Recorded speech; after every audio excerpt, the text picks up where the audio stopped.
Hi, I'm Pattu from freefincal, and this is a review of a Mirae Asset Emerging Blue Chip Fund. Many viewers had asked me about this fund, so I thought I'll give this a quick look.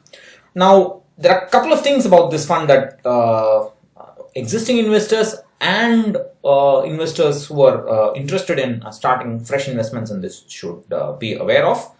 So the first is that the AMC announced that from March 14th, 2018 onwards, that is less than a year ago, the fund, which was just called an open-ended equity fund and which could essentially invest most of its assets into mid-cap stocks, became a large and mid-cap fund. So earlier, the benchmark was Nifty Free Float Mid-Cap 100 Index, and it said that 65 to 100% of its assets will not be in the top 100 stocks by market capitalizations. Top 100 stocks by market capitalizations are defined as large cap. So 65 to 100% would not be in large cap. And now the new benchmark is Nifty Large Mid Cap 250 Index. This is 50% of Nifty 100 and 50% of Nifty Mid Cap 150 stocks. And now it says it will invest in large caps anywhere between 35 to 65%, and in mid cap stocks, that is about top 100 and but within top 250 from 35 to 65%. So it's a kind of a balance between large cap and mid cap. So this change is less than a year old. That's very important to understand. So most of the performance that the investors would have seen, its outperformance, etc., was with respect to the old mid-cap index. And in the last, officially in the last, last 10 months or so, roughly, it has been a large and mid-cap index. But I think regular investors would agree that it was kind of tending to be a large capish and mid capish kind of and mid cap kind of fund even a little before that. And amusingly, or what is baffling probably, is that from October 25th, 2016 onwards, lump sum investing in this fund has been suspended.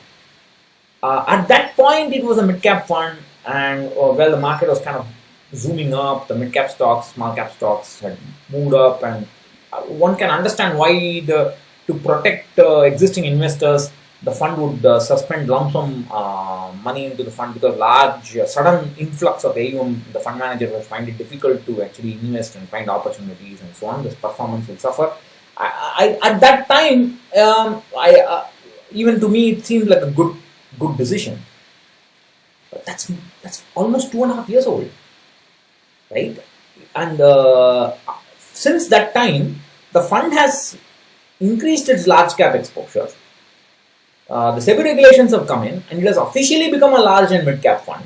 The market has dropped down, and still it is adamant in not allowing lump sum investments into the fund. It wants SIP investments. It recently added more dates for SIPs. Earlier STP was also banned, and then I think now it has introduced STP from other funds to this funds and so on. I don't know why. It's got to be about 6,000 crores or so. Let me have a look. Yeah, about 6,340 crores or so. What is special about this fund that you have to block lump sum subscriptions for such a long time? Other funds are managing, even mid-cap funds. Many mid-cap funds have got AUM of that order, and HDFC mid-cap opportunities is an exception. But other than that, there are other mid-cap funds that have comparable AUM, and they are still open to subscription in all formats of investing. What is so special in this? That's something, and that you have to stop it for so long. Are people waiting with lump sum money just to invest in your fund? I mean, that is what is. Earlier it was okay, but this long a period kind of there's something. I'm not comfortable about this, and I don't know why they made this into a large and mid-cap fund, because they probably realized it was getting popular and it'd be difficult to sustain it as a mid-cap, as a performing mid-cap fund. That's probably why they shifted it into a large and mid-cap fund. It's not like Mirae had a multiple, tens and tens of funds to worry about what fund will become what category and so on. They could have left it uh, as a mid-capish fund officially. But I don't know why they did it. So those are that's the development about this fund, and I think that's very crucial to understand. So now, if you go to the value research page, first of all, value research has not changed. I mean, has not dropped its star rating. Earlier, it said that if the fund has changed in its fundamental attribute significantly, it will remove the star rating. Value research has not done it for this fund, although it has gone from mid cap to large and mid cap.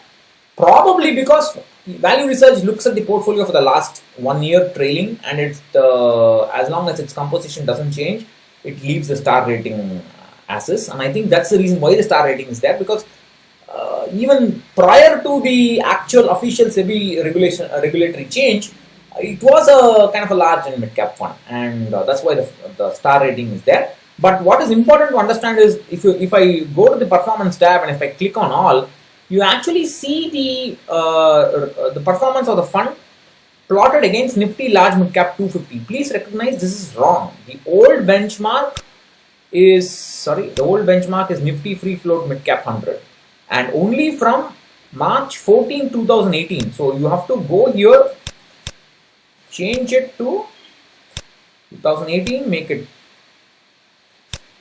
March, give it another day, March 15, 2018. Only during this period, less than a year, has the fund been benchmarked to Nifty Large Mid Cap 250.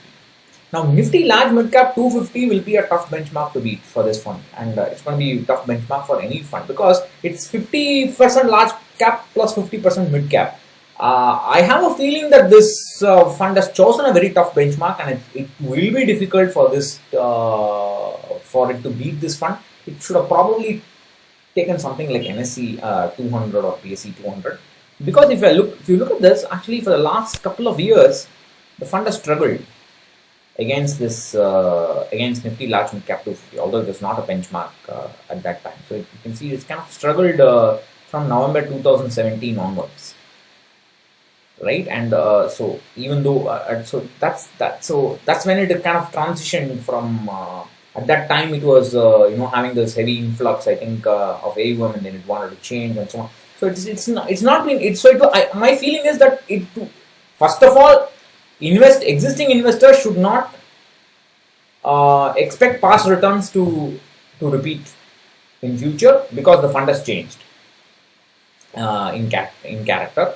The benchmark has changed, so it will be difficult, I think personally, that to beat this fund. Let me just have a look from the what is this date? October 25th, 2016. Right? So let me have a look at it from that date. It probably would be better since then, I think. So even then, see that it's not so great, isn't it? It's been up and down, and so on. So it's got some. That's the problem. My feeling is that. Existing investors should be a little careful and check out its performance going forward. Give it some time, but keep an eye on its performance with respect to Large Mid Cap 250. I think the fund will have difficulty in beating this index. At least it will not be as easy as beating the Nifty Mid Cap 100 index. That is my gut feeling, because it's changed in character and to be large capitation. More AUM is coming in, even via SIP the AUM is coming in, so it will be difficult, but that's my feeling. So existing investors should be careful. For new investors, I am not able to comfortably recommend this fund for you to start an SIP.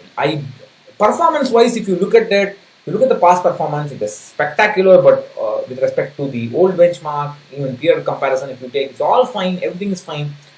But I don't like the fact that it has kept its lump sum subscription closed for such a long period, and I don't like the fact that it has changed character. I think it's changed character more because of compulsion than any need for actually having a fund in this space and so on.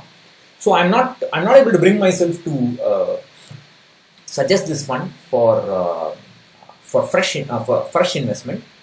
You can look at other funds, and but existing investors can hold and just wait, keep an eye on this fund's performance, and you can take it from there. But for sure, past performance will never be reproduced because it's a different kind of fund. So that's all I have to say about Mirae Emerging Bluechip. Many of you wanted reviews of other funds. Let me have a go at them one by one. So let me know what other fund you want reviewed. I'll do it. And if you have any thoughts on this fund, go ahead and drop them in the comment box. So I'll catch you in another video. Bye bye.